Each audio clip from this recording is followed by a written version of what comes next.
नमस्कार, general superfast में आपका स्वागत है। मैं हूं हेमेंद्र सिंह। नजर डालते हैं आज की सुर्खियों पर। प्रधानमंत्री मोदी ने की स्वच्छ सर्वेक्षण 2020 के परिणामों की घोषणा। साफ सफाई में बेहतर प्रदर्शन करने वाले शहरों को किया पुरस्कृत। स्वच्छता सर्वे में लगातार चौथी बार सबसे स्वच्छ शहर बना इंदौर। रिपोर्ट में दूसरे पर सूरत और तीसरे नंबर पर आया नवी मुंबई। IRCTC में अपनी हिस्सेदारी बेचने जा रही है मोदी सरकार। 2.1 लाख करोड़ रुपए जुटाने के लिए शुरू की तैयारी। लद्दाख सीमा पर चीन और पाकिस्तान के लिए बढ़ने वाली है चुनौती। मनाली से लेह तक पहुंचने के लिए भारत बना रहा है बेहद गुप्त सड़क। दुश्मनों को भनक तक नहीं लग पाएगी और पहुंचेगी सैन्य टुकड़ियां। अब सैन्य गतिविधियों की टो नहीं ले सकेंगे चीन पाकिस्तान। LAC पर चीन के साथ एयरबेस पर भारतीय एजेंसियों की कड़ी नजर। किसी भी आपात स्थिति का जवाब देने के लिए तैयार इंडियन आर्मी। अवमानना मामले में सुप्रीम कोर्ट में प्रशांत भूषण की अपील खारिज। अटॉर्नी जनरल ने प्रशांत भूषण को सजा नहीं देने का किया आग्रह। सुप्रीम कोर्ट बोला, पहले माफी मांगे प्रशांत भूषण, फिर होगा विचार। वकील भूषण ने अदालत से माफी मांगने से किया इनकार। अदालत ने पुनर्विचार के लिए प्रशांत भूषण को दिया था 2 दिन का समय। वकील बोले, मैं किसी भी सजा को भोगने के लिए हूं तैयार। श्री राम जन्मभूमि तीर्थ क्षेत्र ट्रस्ट के सदस्यों की दिल्ली में हुई बैठक। ट्रस्ट ने अयोध्या में राम मंदिर निर्माण शुरू होने की दी जानकारी। ट्रस्ट बोला, राम मंदिर निर्माण में 36 से 40 महीने का लगेगा समय। पत्थरों से ही बनेगा राम मंदिर, 1000 साल रहेगी उम्र। लखनऊ आगरा एक्सप्रेस वे की तर्ज पर तैयार होंगे 28 नेशनल हाईवे। लड़ाकू विमान और इमरजेंसी लैंडिंग के लिए बनाई जाएगी हवाई पट्टी। यूपी सरकार ने 40 ITI के निजीकरण की शुरू की तैयारी। पहले चरण में 16 और दूसरे में 24 संस्थानों का होगा निजीकरण। यूपी में जल्द हो सकता है CM योगी के मंत्रिपरिषद का पुनर्गठन। कई नए चेहरों को मंत्री बनाए जाने की लगाई जा रही है अटकलें।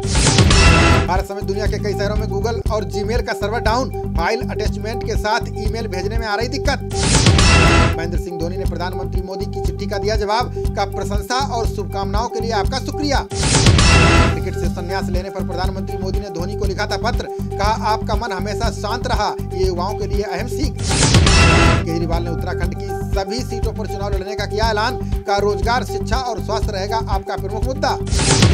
केंद्रीय जल संसाधन मंत्री गजेंद्र सिंह शेखावत को हुआ कोरोना। रिपोर्ट पॉजिटिव आने के बाद अस्पताल में कराया गया भर्ती। दादरी विधानसभा सीट से बीजेपी विधायक तेजपाल नागर को हुआ कोरोना।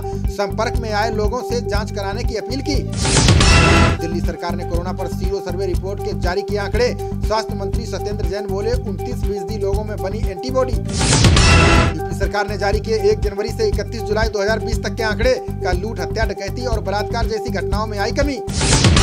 सुशांत मामले में मुंबई पुलिस CBI को आज सौंपेगी दस्तावेज। जांच के लिए बनाई गई 3 टीमें, नोडल अधिकारी भी नियुक्त। सुशांत केस की जांच के लिए CBI SIT की हुई बैठक। सुसाइड सीन रिक्रिएट करा सकते हैं जांच टीम के अधिकारी। सुशांत सिंह राजपूत के आत्महत्या मामले पर शिवसेना ने किया दावा। का मुंबई पुलिस की छवि खराब करने के लिए हुआ राजनीतिकरण। 2 साल में 3 तबादले के बाद गवर्नर सत्यपाल मलिक का बयान। का जिंदगी में घटी कई घटनाएं, अब आराम करने का समय। बांग्लादेश को कोरोना वैक्सीन देने का भारत ने दिया आश्वासन। विदेश सचिव श्रृंगला ने अपने समकक्ष से मीटिंग में किया वादा। रेलवे का रोल ऑन रोल ऑफ यानी रोरो सर्विस का ट्रायल पूरा। कोंकण रेल मार्ग पर माल से लोडेड ट्रकों को लेकर चली ट्रेनें। कोंकण सहित कई मार्ग पर ट्रकों की आवाजाही में होती है दिक्कत। ट्रकों से आधे समय में लोडेड वाहनों को पहुंचा देती है मालगाड़ी। सिंधिया को गद्दार बताने वालों पर पूर्व दस्यु मलखान सिंह का बयान। कहा, फटा झोला, टूटी साइकिल पर चलने वाले गोविंद ना करें बात। कमलनाथ के मंत्री रहे डॉक्टर गोविंद सिंह ने सिंधिया को बताया था गद्दार। बीजेपी में शामिल होने पर कांग्रेस नेताओं ने दिए थे बयान। बॉम्बे हाईकोर्ट ने कपिल बदावन और उनके भाई को सशर्त दी जमानत। येस बैंक मामले में अभी तक ED नहीं दायर कर पाई चार्जशीट। हार्ड इम्यूनिटी को लेकर विश्व स्वास्थ्य संगठन ने दिया बड़ा बयान। का इससे कोरोना का नहीं होगा खात्मा, वैक्सीन ही उम्मीद। अस्पताल में भर्ती प्रणब मुखर्जी की तबीयत में हल्के सुधार के संकेत। आर्मी अस्पताल के डॉक्टरों ने दी पूर्व राष्ट्रपति की सेहत की जानकारी। अजय लल्लू और पुनिया को पुलिस ने सर्किट हाउस में किया बंद। आजमगढ़ में पीड़ित दलित परिवार से मिलने जा रहे थे कांग्रेसी। बिहार में 23 अगस्त से हड़ताल पर जाएंगे 20,000 NRHM कर्मी। वेतन वृद्धि और 25 लाख के इंश्योरेंस की कर रहे मांग। बाहुबली अतीक अहमद पर कसता जा रहा है योगी सरकार का शिकंजा। ED से जांच करवाने के लिए योगी सरकार केंद्र से जल्द करेगी सिफारिश। अतीक गैंग के सदस्यों की अवैध संपत्तियों को भी किया जाएगा जब्त। प्रयागराज के बाहर भी अतीक का आर्थिक साम्राज्य फैले होने का शक।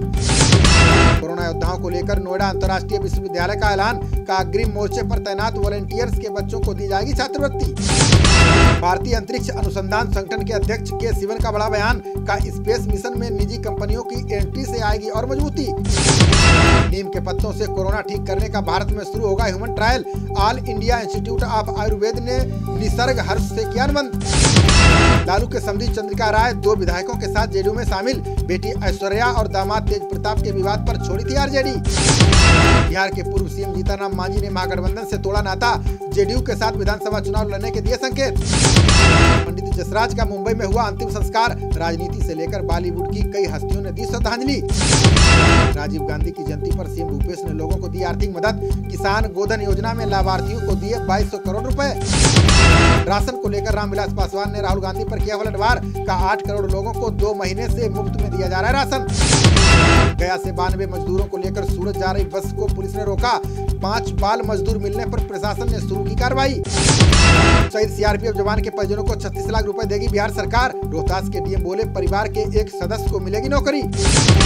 बांदा में लोगों ने दबंग पर लगाया ग्राम समाज की जमीन कब्जाने का आरोप। एसपी ऑफिस पहुंचकर लोगों ने प्रशासन से लगाई मदद की गुहार। बिजनौर में कृषि विभाग की टीम ने 18 बिक्री केंद्रों पर की छापेमारी। उर्वरक के 18 और कीटनाशकों के 6 नमूने लेकर जांच के लिए भेजे। खबरों का सिलसिला जारी रहेगा, देखते रहिए जनप्रवाद। नमस्कार।